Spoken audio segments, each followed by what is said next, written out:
Cunto cunno wanaagsan daawadayaal ku soo dhawaada muuqaalkeena waxaynu diiradda aynu ku saari doonaa faahfaahinno dheeraad ah oo laga helayo dagaal culus oo u dhexeeya laba maleeshiya beeleed oo ka dhacay gobolka Galgaduud iyo khasaare kala duwan oo isugu jira dhimasho iyo dhaawac oo ka dhashay dagaalkaasi. Waxaynu idila wadaagi doonaa xogta wararkii ugu dambeeyay iyo khasaaraha ka dhashay dagaalkani.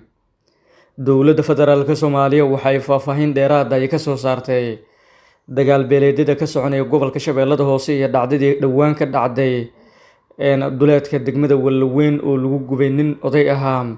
Haddaba dowladdu maxay ka tiri arrintani? Waxaan sidoo kale aynu eegi doonaa warka ka soo baxay dowladda federaalka ee Soomaaliya.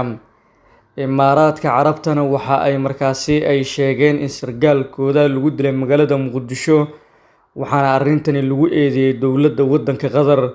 Xogtan waxaa markaasi daaha ka rogtay dowlad goboleedka Puntland. Faahfaahintii ugu dambeysay iyo sidoo kale warka ka soo baxay maamul goboleedka Puntland ayaan sidoo kale muuqaalkan aynu idinkugu soo gudbin doonaa. Soo dhawaada marka hore daawadayaal.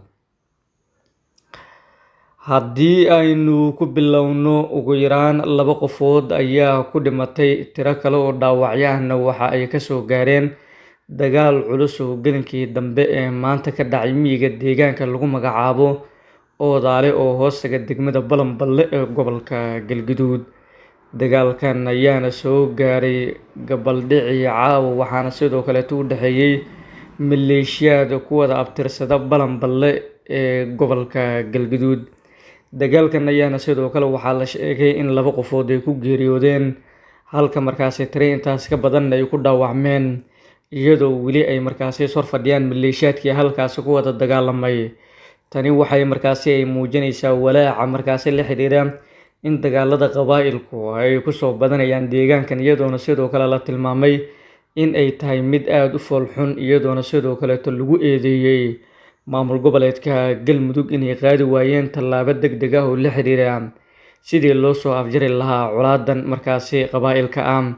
Deegaano ka tirsan gobolka Galgaduud ayayna ku soo laalaabatay dagaalada la xiriira qabaa'ilka, waxaana sidoo kale deegaankaasi ka haloosan dagaal beeleedyada ku soo noqnoqday, iyadoona maamul goboleedka Galmudug iyo dowladda dhexe ee Soomaaliya ay arrintani xal rasmi ah u laayihiin. Waxaa la sheegay in tani ay markaasi ay tahay mas'uuliyad darro aad u weyn, iyo sidoo kale maamulka in uusan u soo jeedinba in uu xal rasmi ah oo kama dambaysa uu ka gaaro dagaal beeleedyada soo noqnoqday. Waxay tani ay markaasi ay muujinaysaa walaaca markaasi la xiriira in uu dagaalkani uu sii xoogaysto, sidoo kalena uu saameyn uu ku yeesho dadka deegaanka. Waxaana sidoo kale qarka loo saaran yahay in degmo iyo degmo kale ay isku gudbi waayaan cabsida dagaal beeleedyadan la xiriira. Haddii markaasi maamul goboleedka Galmudug uusan xal degdeg ah uusan la imaanin, waxay markaasi tani ay muujinaysaa in walaaca uu markaasi uu sii kordho. Waxaa lagu eedeeyay Galmudug in ay markaasi mas'uuliyad darro heerkii ugu weynaay ay markaasi ay gaartay, iyadoona sidoo kale la shaaciyay in tani ay markaasi ay tahay qayb ka mid ah in uu dagaalka uu sii jiro. Maamulka Galmudug dhowr jeer oo kala duwan waa uu cambaareeyay, laakiin cambaareyn oo kaliya arrinta kuma jirto ee waxaa loo baahan yahay in xal rasmi ah oo kama dambaysa laga gaaro.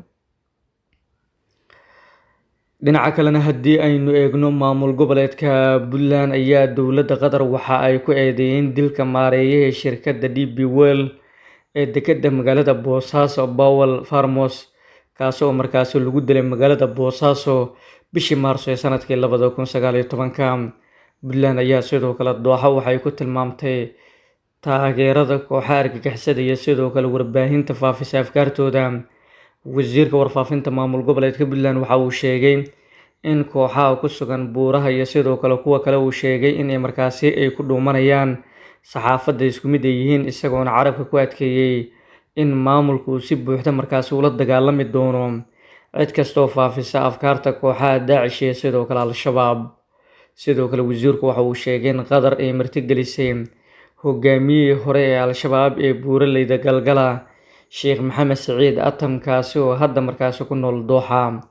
Wasiirka ayaa intaas waxa uu ku daray in Qatar ay maalgeliso warbaahinta Middle East uu ku eedeeyay inay baahiso warar been abuur ah oo liddi ku ah maamul goboleedka Puntland, isagoona arrintaas ku tilmaamay mid ka turjumaysa ciil ay qabaan cid kasta oo markaasi aan rabin in Puntland ay markaasi ku guuleysato dagaalka ka dhanka ah argagixisada. Si kastaba ha ahaatee, lama oga sababta keentay xilligan in maamul goboleedka Puntland uu Qatar ku eedeeyo in ay ka dambeysay dilkii maareeyay dekedda magaalada Boosaaso, iyadoo la ogyahay in kooxda Al-shabaab ay horey u sheegatay in ay ka dambeysay dilkaasi.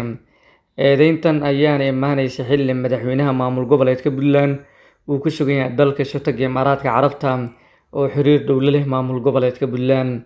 Dani ayaana halkaasi kulamo kula leh mas'uuliyiinta Imaaraadka iyo sidoo kale ganacsatada xiriirka la leh maamul goboleedka Puntland, inkastoo uusan weli maamul goboleedka Puntland faahfaahin ka bixinin safarka madaxweynaha. Siciid Cabdulaahi Dani ayaana horey dhowr jeer oo kala duwan waxa uu tegay Imaaraadka Carabta, waana dalkii markaasi ugu horreeyay oo halkaasi markaasi u taga madaxweynaha sida markaasi la sheegay. Tani waxay markaasi ay muujinaysaa walaaca kale ee markaasi la xiriira in maamul goboleedka Puntland ay u arkaan in ay tani ay tahay markaasi khatar kale oo amni. Tallaabadan ayaana sidoo kale waxaa lagu tilmaamay in ay tahay mid markaasi muujinayso walaaca kale ee la xiriira, iyadoona sidoo kale loo arko in Puntland ay markana u diyaar garoobeyso sidii markaasi si toos ah ugu difaaci lahayd dowlad goboleedka Puntland ayaana waxay u diyaar garowday sidii u difaaci lahayd Imaaraadka Carabta. Imaaraadka Carabta ayaana waxa uu doonayaa inuu saameyn iyo sidoo kale galaan galbo uu ku yeesho gudaha Soomaaliya, waxaana sidoo kale uu kala qaybiyay dowlad goboleedyadii dalka ka jiray. Tani waxay sidoo kale markaasi ay la mid tahay in markaasi Imaaraadka Carabta eedeyntan markaasi uu jeediyay Puntland uu isaga uu gadaal uu ka riixayo. Tani waxay dad kale oo ka faallooda arrimaha siyaasadda ay ku tilmaameen in dowladda dhexe ee Soomaaliya looga baahan yahay inay tallaabo degdeg ah ay qaado oo ay kaga jawaabayso arrintani. Imaaraadka Carabta ayaana sidoo kale waxaa lagu bogaadiyaa dadaalada la xiriira in uu had iyo jeer markaasi horumaro dhinaca kaleeto uu la diidan yahay in ay markaasi Soomaalidu ay gaaraan. Qatar ayaa iyaga waxaa la sheegay in ay dhowr jeer oo kala duwan ay markaasi laamiye u dhiseen dadka Soomaaliyeed, sidoo kalena mashaariicyo ay ka fuliyeen magaalada Muqdisho. Siciid Dani ayaana dhowr jeer oo kala duwan waxa uu tagay Imaaraadka Carabta, waana dalka ugu badan ee uu safro. Imaaraadka ayaana loo arkaa saaxiib istiraatiiji ah oo dhaqaale iyo siyaasadeed ee maamul goboleedka Puntland. Safarkan ayaana yimid xilli bannaanka uu imaaday xogaha saldhigga magaalada Boosaaso oo Imaaraadku u adeegsado dagaalka Suudaan, iyadoona dhowaan dowladda federaalka ee Soomaaliya ay xaqiijisay in diyaarado ka duulay magaalada Boosaaso ay ka degeen waddanka Suudaan. Tani ayaana sidoo kale waxaa loo arkaa walaac kale oo ay markaasi ay qabto dowladda federaalka ee Soomaaliya, iyadoona sidoo kale baaritaano kala duwan dowladdu loogu baaqay dhowr jeer oo kala duwan in ay markaasi ay ku sameyso dhacdooyinka noocan oo kaleeta ah. Markan haddii aynu eegno taliyaha ciidanka dhulka sarreeya guud Sahal Cabdulaahi Cumar waxa uu sheegay in eedeysanayaal ku eedeysan dhacdadii dilka iyo sidoo kale gubista ahayd ee ka dhacday aagga Wallaweyn in ay adeegsanayaan gacanta markaasi sidii loogu soo dhigi lahaa isla markaana lagu wareejin lahaa laamaha cadaaladda. Taliska ciidanka xoogga dalka Soomaaliyeed waxa uu aad uga xun yahay falkii bahalnimada ahaa ee lagu dilay marxuum Isaaq Daa'uud Maxamed laguna gubay taariikhdu markay ahayd 7 bishii 11 2025, ayuuna yiri taliyaha oo intaas ku daray in falkaasi uu ka dhacay deegaanka Dudumay ee hoostaga degmada Wallaweyn ee gobolka Shabeellada Hoose. Taliyuhu waxa uu sheegay in falkaasi aanu ahayn mid ku bannaan diinteena iyo dhaqankeena midna. Taliyuhu waxa uu sidoo kale uu sheegay in la soo qabtay 3 eedeysane oo lagu tuhmayo in ay geysteen falkaasi foosho xumaa. 3daas eedeysane waxaa isla maantaba markaasi lagu wareejiyay maxkamadda ciidanka qalabka sida, ayuuna yiri taliyaha.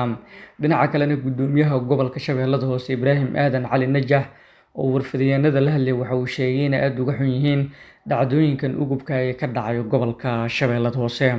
Taliyaha ciidanka dhulka ee xoogga dalka Soomaaliyeed Sahal Cabdulaahi Cumar oo arrimahaasi ka hadlayna waxa uu yiri: بسم الله الرحمن الرحيم الحمد لله رب العالمين والصلاة والسلام على رسول الله صلى الله عليه وسلم. taliska ciidanka xoogga dalka Soomaaliya wuxuu aad uga xun yahay falkii bahalnimada ahaa ee lagu dilay marxuum Isaaq Daa'uud Maxamed laguna gubay taariikhdu markay ahayd 7 bishii 11 2025. falkaasi oo ka dhacay deegaanka Dumdumay ee degmada Walaweyn ee gobolka Shabeellada Hoose. Falkaasi ka dhacay halkaas wuxuu ahaa fal aan ku bannaanayn diinteenna, dhaqankeenna iyo bini'aadamnimadka intaba. diinteennu waxay nafartay inaan qofka bini'aadanka ah la suuro xumaynin, la gubin, aan dulmi lagu dilin intaba. waxay isugu dareen dadkii falkaasi geystay 3 shay oo diinteennu naga xarimtay oo ah inaan qofka la dilin, inaan la suuro xumaynin iyo inaan naf la gubin. intiiba way isugu dareen. iyadoo marka laga ambaqaadayo waajibaadka saaran ciidanka xoogga dalka Soomaaliyeed iyo hay'adaha amniga, waxaa howlgal qorsheysan oo ay iska kaashadeen ciidanka xoogga dalka Soomaaliyeed, ciidanka booliska, daraawiishta dowlad goboleedka Koonfur Galbeed ay runtii ku soo qabteen 3 eedeysane oo ka mid ah eedeysanayaashii ama tuhmanayaashii geystay falkaasi aadka u foosho xumaa. 3daas eedeysane oo kale ah Saalax Xuseen Cali oo loo yaqaano Barrow, Cabdixamiid Cabdullaahi Siidow iyo Daahir Mukhtaar Shirbow. 3daas eedeysane waxaa isla maanta lagu wareejiyay maxkamadda ciidanka qalabka sida eedeysanayaashaasi loo soo taago sharciga. waxaan ugu baaqayaa beelaha Soomaaliyeed ee walaalaha ah ee deegaanadaasi wada dega inay dulqaad muujiyaan, colaadda cusubna ka baaqsadaan. ciidanka xoogga dalka Soomaaliyeed iyo dhammaan hay'adaha amnigana ay kala shaqeeyaan amniga iyo dejinta xaaladaha taagan. dhacdooyinka noocan oo kale ah waxaa ku hoos gabada cadowga khawaarijta ee taqaanaan oo mar walba huriyo colaadahan, iskuna daya in uu dadka isku dirkooda ka dhex faa'iideysto. sidaas daraaddeed waxaan cid walba oo ku lug leh colaadaha taagan u sheegaynaa inaan loogu dulqaadan doonin, tallaabo sharciga waafaqsanna laga qaadi doono. amarna ay u haystaan ciidamada xoogga dalka Soomaaliyeed iyo ciidamada amniga in cid walba oo dhibaato rabta inay u geysato shacabka Soomaaliyeed ama qabaa'ilka walaalaha ee wada degan tallaabo sharciga waafaqsan laga qaadayo.